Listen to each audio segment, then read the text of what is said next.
Camaradas, realizamos o nosso encontro quando passa um ano da assinatura do Pacto de Agressão concluído entre PS, PSD e CDS e a Troika estrangeira, do FMI, BCE e União Europeia, e 10 meses de governo do PSD, CDS, PP. Um tempo suficiente para tornar evidentes as graves consequências da aplicação de tal pacto no país e o total desprezo pelas condições de vida e direitos sociais dos trabalhadores portugueses, dos que têm emprego, dos que estão no desemprego, dos que se encontram à beira da reforma ou já reformados, mas também pelas novas gerações a quem estão a fechar as portas do futuro. Total desprezo, igualmente, pelas populações e suas comunidades locais atingidas, muitas delas pela destruição do tecido produtivo, pela desertificação económica e social, pelo fecho e degradação de diversos serviços, nomeadamente da saúde, pela eliminação de transportes públicos e pela iminência de eliminação de muitas das suas freguesias. Impregnado de uma deliberada e consciente subordinação às orientações das grandes potências e do grande capital nacional e estrangeiro,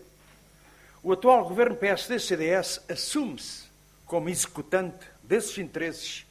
e usa a crise, que é um produto do sistema,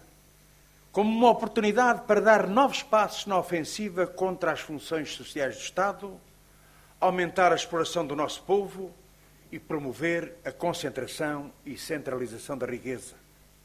Por isso vemos também, um ano depois da assinatura desse pacto, que o país está cada vez mais endividado e flagelado por uma recessão económica sem precedentes, com mais de 1.200.000 desempregados, ao mesmo tempo que a generalidade da população é confrontada com uma acelerada redução do seu poder de compra e o país vê alastrar a pobreza e a exclusão social, com forte impacto nos reformados e pensionistas. Nesta reunião de quadros responsáveis pela frente dos reformados, esteve bem patente que o cumprimento do Pacto de Agressão e a política do Governo de Passos e Portas, que o executa, representam uma escalada de empobrecimento dos reformados, pensionistas e idosos. Uma escalada contra aqueles que foram trabalhadores nos diversos setores da economia, privado e público. Produziram riqueza para o seu país, pagaram os seus impostos, contribuíram com os seus descontos para a segurança social pública e que, por isso, deveriam ver garantida uma velhice com autonomia económica e social, como está consagrado na Constituição da República. O congelamento do valor das reformas e pensões, de velhice, de invalidez, de sobrevivência, os cortes parciais ou totais nos subsídios de férias e de Natal, o alargamento da carga fiscal a reformados com pensões de valor igual ou superior a 600 euros, o agravamento do custo de vida, o aumento das taxas moderadoras e a retirada de isenções, os cortes nos transportes de doentes, os aumentos dos bilhetes e dos passos nos transportes e a retirada dos descontos para reformados estão a significar a condenação de muitos milhares de reformados a viverem abaixo do limiar de pobreza, aprisionando-os à miséria e ao recurso à caridade. Mas, igualmente, estas medidas estão a atingir outros reformados que, chegados à idade da reforma, confiavam que o valor da sua pensão lhe garantia autonomia nesta nova fase da sua existência e estão a ser confrontados com um brutal retrocesso nas suas condições de vida. Aliás, são crescentes os relatos de reformados que, face à reiterada quebra do poder de compra das suas pensões, são obrigados a gastar as poupanças feitas ao longo da sua vida. Poupanças reservadas para uma situação excepcional de doença ou de dependência, que estão a ser consumidas quer no orçamento familiar, quer em crescentes ajudas aos filhos ou aos netos numa situação de desemprego. Tudo isto quando se sabe que os valores das reformas em Portugal são os mais baixos do que na generalidade dos países da União Europeia. Em 2010, a pensão média de velhice do regime geral era de 477 euros, quando o limiar de pobreza é de 434 euros e cerca de 2/3 dos reformados de invalidez e velhice deste regime se encontravam no escalão entre 246 euros e 419 euros.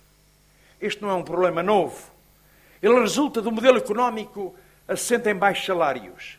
que se repercutem em baixas pensões,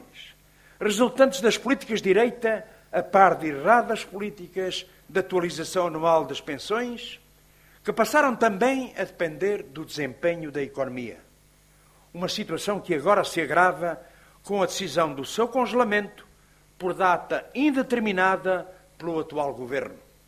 De facto,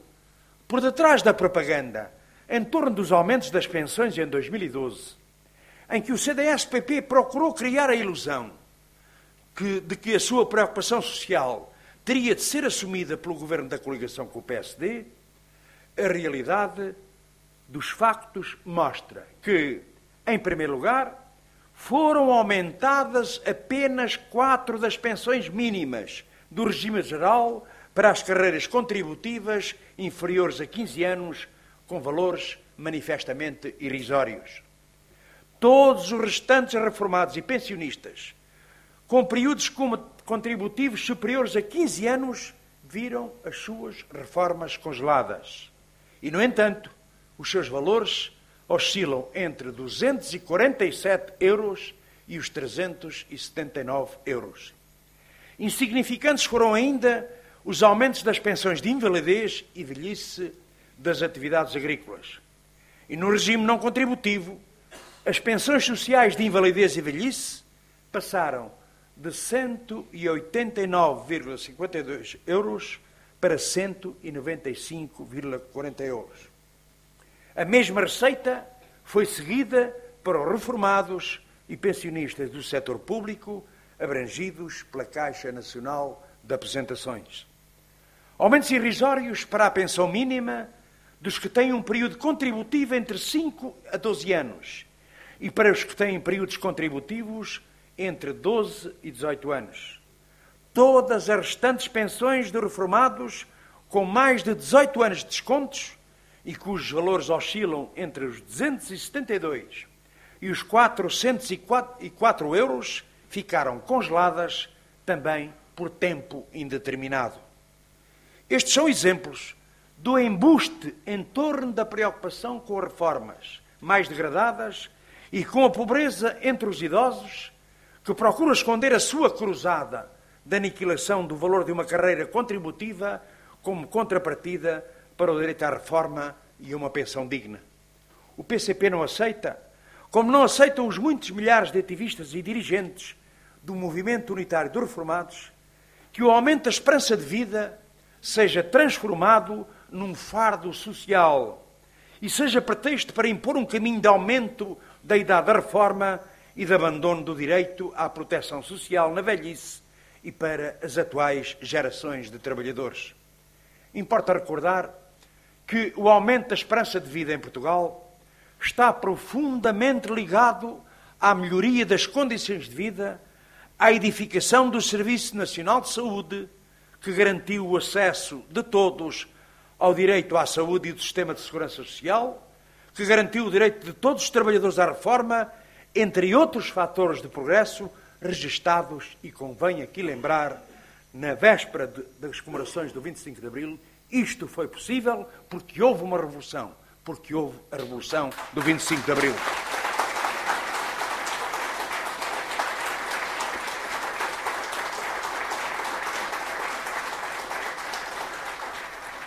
A esperança de vida entre 1960 e a atualidade aumentou cerca de 15 anos em Portugal.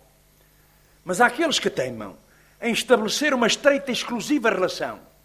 entre a esperança de vida e a necessidade ou exigência de promover uma redução do valor da pensão e o aumento da idade da reforma para os 67 anos, é preciso dizer-lhes que ocultam diversos aspectos dos quais, neste momento, destacaria apenas os seguintes. Em primeiro lugar, a longevidade não é igual para todos. Depende de vários fatores económicos e sociais, como o nível do rendimento, a natureza do trabalho e a sua origem social. Por outro lado, viver até mais tarde não significa para todos uma vida saudável e sem incapacidades. Em segundo lugar, o aumento da pobreza entre os idosos, o aumento das taxas moderadoras na saúde e outras medidas que estão a ser tomadas de limitação e mesmo exclusão do acesso aos cuidados de saúde e outros bens, terão reflexos a não haver uma alteração das atuais políticas na redução da esperança de vida média no futuro. Em terceiro lugar, se é verdade que o número de ativos por pensionista tem diminuído, é também verdade que o crescimento da riqueza criada por trabalhador aumentou significativamente. E que perante esta realidade nunca foram tomadas as medidas necessárias visando alterar os atuais critérios de financiamento para a segurança social, nomeadamente diversificando as suas fontes, como há muito o PCP propõe, alargando a responsabilização das empresas para com a segurança social, por via das contribuições, não só em função do número de trabalhadores, mas também em função da riqueza, entretanto, produzida. O PCP não aceita, como não aceitam os muitos milhares de reformados que têm participado nas lutas desenvolvidas pelo movimento unitário dos reformados, que a crise ou uma suposta defesa da sustentabilidade da segurança social, designadamente do sistema de pensões, seja pretexto à escala europeia e nacional por um projeto liquidacionista do direito à reforma, a uma pensão digna e para o aumento da idade da reforma. Importa recordar que a suposta defesa da sustentabilidade financeira da segurança social foi pretexto para um vasto conjunto de medidas levadas a cabo pelo anterior governo do PS, que prometia com elas salvaguardar a sua sustentabilidade por muitos anos. Entretanto, o governo PSD-CDS retoma de novo o discurso da sustentabilidade financeira da segurança social, não só para justificar o congelamento das reformas e das pensões dos atuais reformados, como para justificar as medidas penalizadoras para os trabalhadores que se encontram à beira da reforma. Seja por via da suspensão da possibilidade de antecipação das reformas, matéria que será chamada à apreciação parlamentar no próximo dia 3 de maio, por iniciativa do nosso grupo parlamentar, seja pela via da aplicação do fator de sustentabilidade aos trabalhadores que se reformem aos 65 anos, que impõe a diminuição da taxa de substituição, o que leva à redução do valor das suas reformas. Importa sublinhar que entre 2008 e 2012,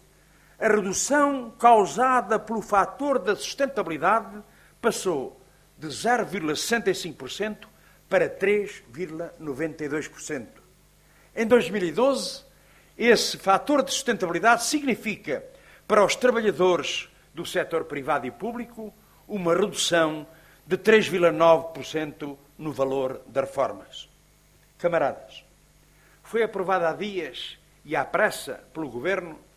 um novo pacote de alterações aos critérios de atribuição de um conjunto de prestações sociais no âmbito do regime contributivo da Segurança Social. Subsídios de doença, de maternidade, paternidade, adoção, morte e pensão de sobrevivência, e em prestações sociais no âmbito do regime da solidariedade e não contributivo da Segurança Social, encargos familiares, condições de recurso, rendimento social de inserção. É uma nova cruzada contra os direitos de proteção social que está em curso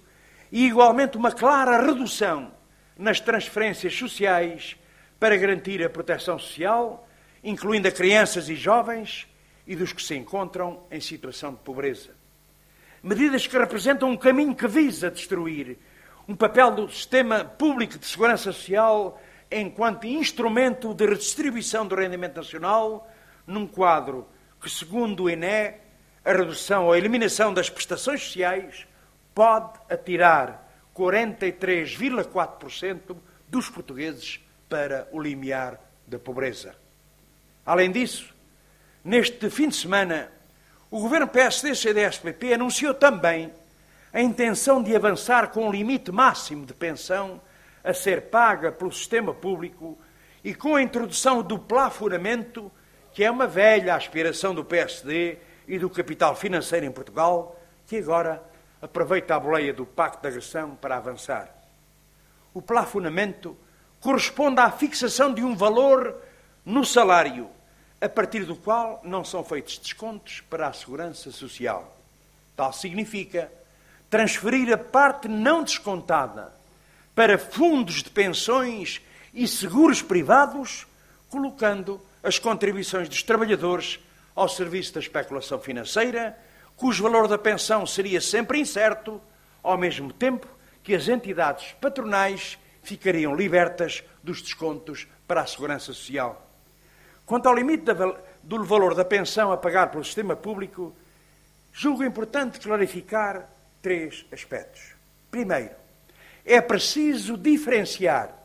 as pensões milionárias que não decorrem de descontos nem de uma carreira contributiva para a segurança social, que foram fabricadas pelos governos do PS, do PSD e do CDS para os amigos, com aquilo que são pensões mais elevadas que resultam de descontos realizados para a segurança social ao longo de uma vida de trabalho. É nestas que o Governo, e não na dos seus amigos, que o Governo pretende estabelecer um limite, e não nas outras. Estes descontos, para além de garantirem os direitos dos próprios, geram receitas para o pagamento das pensões dos que têm salários mais baixos. Eles não estão preocupados com reformas altas.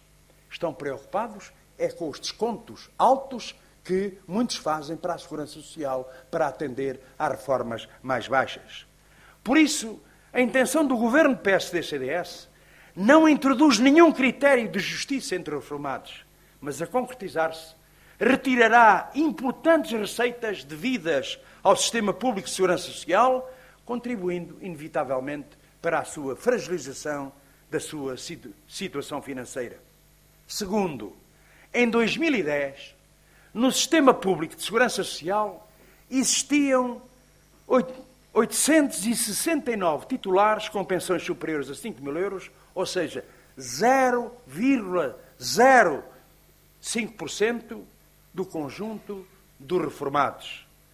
No regime da função pública, cerca de 50% recebem pensões superiores a 1.000 euros e 4.839 beneficiavam em 2010 de pensões superiores a 4.000 euros. É preciso ter presente que os pensionistas da Caixa Geral de Aposentações integram diplomatas, juízes, oficiais das Forças Armadas, professores, médicos e outros licenciados.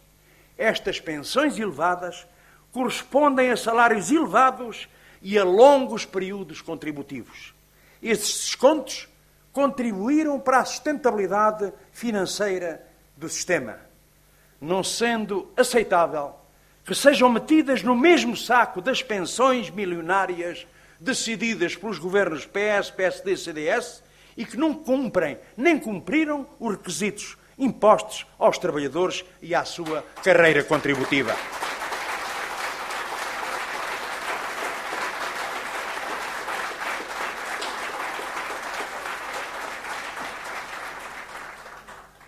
As falsas medidas de sustentabilidade financeira da segurança social assentam na redução do valor das prestações sociais e do universo dos beneficiários, pondo em causa o princípio da solidariedade e da universalidade em que assenta o sistema público da segurança social. Princípio da solidariedade e universalidade dos direitos para com a proteção social dos trabalhadores, tendo por base o regime previdencial, o modelo de repartição cuja sustentabilidade financeira deve ser assegurada pelos descontos dos trabalhadores, mas também das próprias empresas.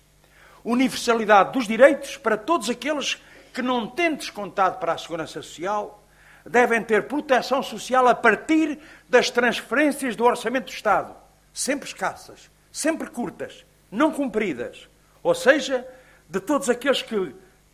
pagam impostos para o regime não contributivo da segurança social, que lhe permitam ter acesso a direitos mínimos em situação de velhice, de invalidez, de desemprego ou em situação de pobreza.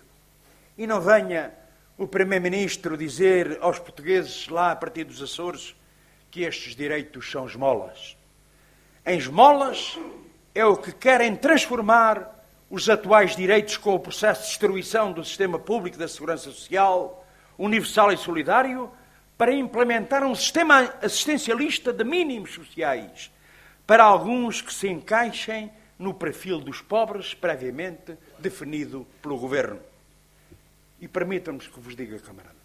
a pior humilhação social que se pode fazer a um ser humano é perpetuar o seu estatuto de pobreza. E isso foi sempre uma concepção das classes dominantes, dos mais poderosos.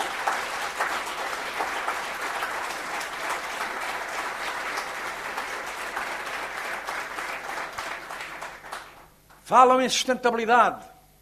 mas, entretanto, continuam a dar corpo a uma gestão ruinosa para a segurança social, que essa sim põe em perigo a sua sustentabilidade futura, como são exemplo a transferência dos fundos de pensões da banca, 6 mil milhões de euros que não entraram nos cofres da segurança social ou deixar andar no combate à evasão, às dívidas, à segurança social, cujo valor atingia em 2010 mais de 7.200 milhões de euros. O PCP não abdica de lutar, como não abdicam os milhares de ativistas e dirigentes das associações de reformados e as suas diversas organizações, pelo direito à reforma, a uma pensão rejeitando a imposição do aumento da idade da reforma e defendendo o direito à reforma adquirido ao longo de muitos anos de trabalho como um direito essencial dos trabalhadores, das trabalhadoras. Pela garantia do direito de cada trabalhador e trabalhadora, quando chega à idade da reforma, de se reformar,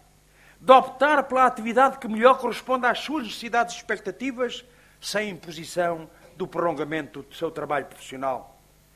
A assegurar uma melhor distribuição do rendimento a favor dos reformados, pensionistas e idosos, do setor público e privado, como contrapartida dos seus descontos para a segurança social pública, tendo como objetivo elevar o valor das reformas mais baixas e a revalorização do conjunto das pensões e reformas.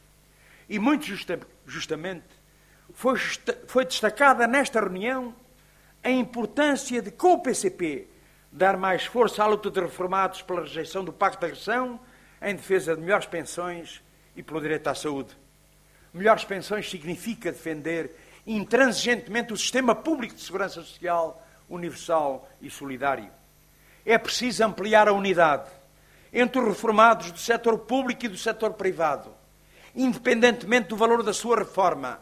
na exigência da sua atualização. O direito a uma reforma digna para os trabalhadores que passam às condições de reformados não é uma dádiva do Estado. Ela advém de descontos feitos ao longo de uma vida inteira, de uma carreira contributiva inteira. Daqui resulta que um trabalhador, ao longo da sua carreira contributiva, tendo por base o salário recebido e independentemente do seu valor, o que obtém é a garantia de receber uma pensão que tem em conta, designadamente, o seu salário de referência e o período contributivo. Também a defesa das funções sociais do Estado e dos serviços públicos no seu conjunto revestem-se de uma importância decisiva para a garantia da qualidade de vida noutros aspectos fundamentais, nomeadamente o direito ao transporte público, a uma rede pública de qualidade de equipamentos, de apoio dos idosos, bem dimensionada e acessível a todos, os cidadãos, independentemente das suas condições socioeconómicas, designadamente centros de dia, lares residenciais, serviços domiciliários. Da nossa parte, não abdicamos de assumir as nossas responsabilidades enquanto partido pelas propostas que fazemos na Assembleia da República, no Parlamento Europeu e nas autarquias, em defesa dos direitos dos reformados, mas também através do contributo de milhares de comunistas, homens e mulheres, e com outros democratas na dinamização da organização e luta dos reformados em defesa dos seus direitos específicos. Lutamos todos os dias pela exigência da rejeição do Pacto de Agressão, pela exigência de ruptura com a política direita por uma alternativa portadora de uma nova política em defesa dos direitos dos reformados. Não pactuamos, entretanto, com as forças políticas que criam a ideia de que os reformados e pensionistas e idosos são um grupo social desprovido de capacidade de organização e associação em defesa dos seus direitos e que tudo fazem para ocultar o importante património de luta que desde o 25 de Abril caracteriza o movimento unitário dos reformados alicerçado no projeto unitário da Confederação do MURPI. O PCP integra a luta pela ruptura com a política de direita e a garantia dos direitos de participação dos reformados na vida social, política, cultural e desportiva. O incentivo e valorização do associativismo dos reformados. O reconhecimento do estatuto dos parceiros social às suas organizações representativas. Como não pactuamos com aqueles que alimentam o preconceito e as ideias estereotipadas sobre o perfil do reformado, que esquece deliberadamente a heterogeneidade etária e social deste grupo social. Um grupo onde convivem reformados de diversas idades,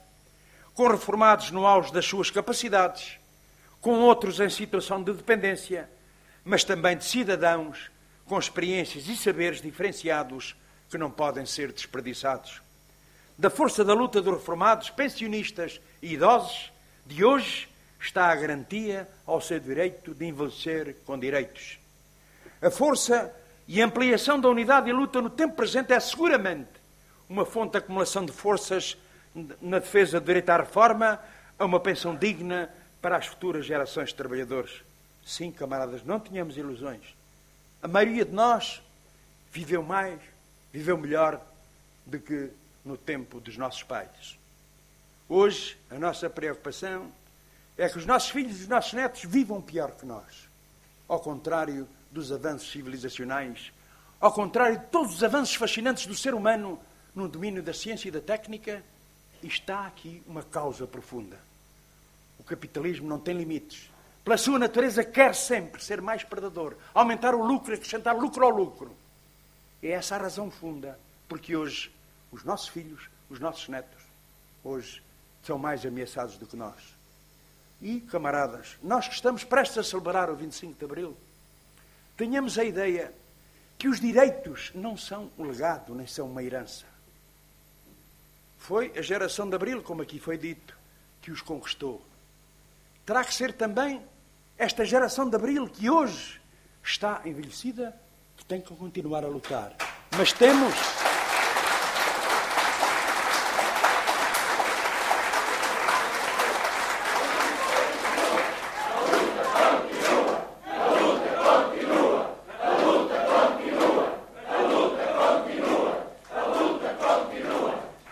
Mas tendo em conta também o que aqui foi dito, desta nossa empenhamento na solidariedade que damos aos nossos filhos, aos nossos netos, tenhamos também a ideia de que, em relação aos nossos filhos, eles não vão receber nenhuma herança de direitos. Têm que ser eles os protagonistas na conquista dos direitos que também nós alcançamos com o 25 de Abril de 74.